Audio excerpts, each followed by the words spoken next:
পুলিশের কোনোরকম কোনো সহযোগিতা না পাওয়ায় এক পর্যায়ে এই ভেজা দেওয়ালের রহস্য ভেদ করতে নিজেই মাঠে নেমে পড়লো কুসুম। হ্যাঁ বন্ধুরা, ভিডিওতে দেখতে থাকুন। যে মুহূর্তে কিনা পুলিশ বারবার করে আয়ুষে এর ঝুঁকির কথা বলে ইন্দ্রাণী গাঙ্গুলিকে যখন কিনা আর বলতে থাকে যে ম্যাডাম আপনি প্লিজ ম্যাডামকে একটু বোঝানোর চেষ্টা করুন, কারণ উনি খামোখা এখানে সময় লস করছে, এতে করে কিন্তু আপনার ছেলের জীবনে ঝুঁকি আরও বেশি বেড়ে যাচ্ছে। ঠিক সেই সময় ইন্দ্রাণী গাঙ্গুলি এক পর্যায়ে কুসুমকে ভুল বুঝে যখন কিনা বলতে থাকে যে কুসুম তুমি কেন বাড়াবাড়ি করছো বলো তো, আর যাই হোক না কেন তুমি তো পুলিশ না, পুলিশ নিজের কাজটাই তো করছে এবং পুলিশের মূলত কাজ আমার ছেলেটাকে আমার কাছে সুস্থ সবলভাবে ফিরিয়ে দেওয়া, এবং সেই কাজে যদি তুমি বারবার করে এরকম ব্যাঘাত ঘটাও, বিঘ্ন ঘটাও, তাহলে কী করে বা পুলিশ এগোবে বলো তো। তার থেকে বরঞ্চ চলো তুমি আমাদের সঙ্গে, পুলিশ যেখানে আমাদেরকে নিয়ে যাচ্ছে আমরা সেখানে যাই। ঠিক সেই সময় কুসুম যখন কিনা বলতে থাকে যে পুলিশের মতন করে চেষ্টা করুক না দেবীমা, আমি আমার মতো করে যদি চেষ্টা করি তাতে ক্ষতি কি, তাই না অফিসার? আমি আপনাকে বারবার করে বলছি যে এই ভেজা দেওয়ালের পেছনে কিছু একটা আছে এবং সেটা নিয়ে আমার বেশ সন্দেহ হচ্ছে, কিন্তু তার সত্ত্বেও আপনারা যখন কোনো মতো আমাকে সহযোগিতা করবেনই না, তাহলে আমি একাই এই দেয়াল ভাঙবো। ঠিক সেই সময় কুসুম যখন কিনা দেয়ালের কাছে কান লাগানো মাত্রই যখন কিনা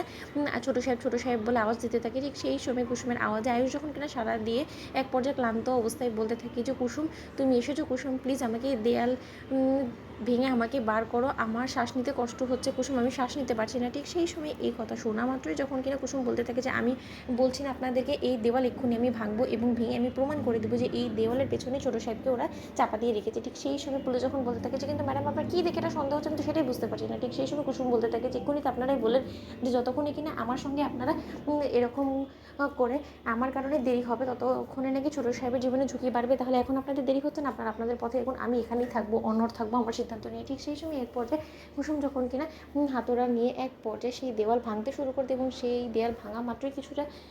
তার পরবর্তীতে যখন কিনা আয়ুষের চেহারা ভেসে উঠতে শুরু করে, ঠিক সেই সময় এই কুসুম যখন কিনা বলতে থাকে যে ছোটো সাহেব এই তো আমি ভাঙার চেষ্টা করছি, আপনি একদম ভয় পাবেন না, এই তো আমি চলে এসেছি, আপনার কিচ্ছু হবে না ছোটো সাহেব, আপনি একটু সজাগ থাকার চেষ্টা করুন। ঠিক সেই সময় আয়ুষকে দেখা মাত্র ইন্দ্রাণী গাঙ্গুলির ভুল ভেঙে যায় এবং ইন্দ্রাণী গাঙ্গুলি ছুটে গিয়ে যখন কিনা বলতে থাকে যে আয়ুষ এই অবস্থায় তোমাকে চাপা দিয়ে রেখেছে দেওয়ালের মধ্যে, যে বা যারা তাদের কাউকে আমি ছেড়ে দেবো না।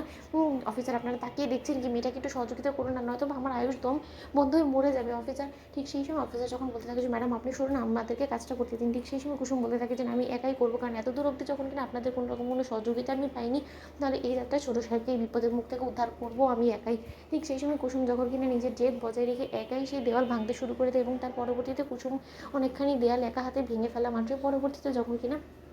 আয়ুষকে সেই দেয়ালের ভেতর থেকে বার করে, ঠিক সেই সময় আয়ুষ অজ্ঞান হয়ে পড়ে যায় এবং ইন্দ্রাণী গাঙ্গুলি চিন্তিত হয়ে পড়ে এবং বলতে থাকে যে আয়ুষ আয়ুষ। ঠিক সেই সময় কুসুম বলতে থাকে যে ছোটো সাহেব এত সহজে হার মেনে নিলে কোনো মতে চলবে না, যে বা যারা আপনাকে চাপা দিয়ে মেরে ফেলার চেষ্টা করেছিল তাদেরকে সর্বোচ্চ শাস্তি দিতে হবে এবং তাদেরকে শাস্তির আওতায় আনার জন্য আপনাকে জীবিত থাকতে হবে, আপনাকে বেঁচে ফিরতে হবে, আরও শক্তভাবে ফিরতে হবে ছোটো সাহেব। তো বন্ধুরা লাইক এবং শেয়ার করে সাবস্ক্রাইব করতে ভুলো না।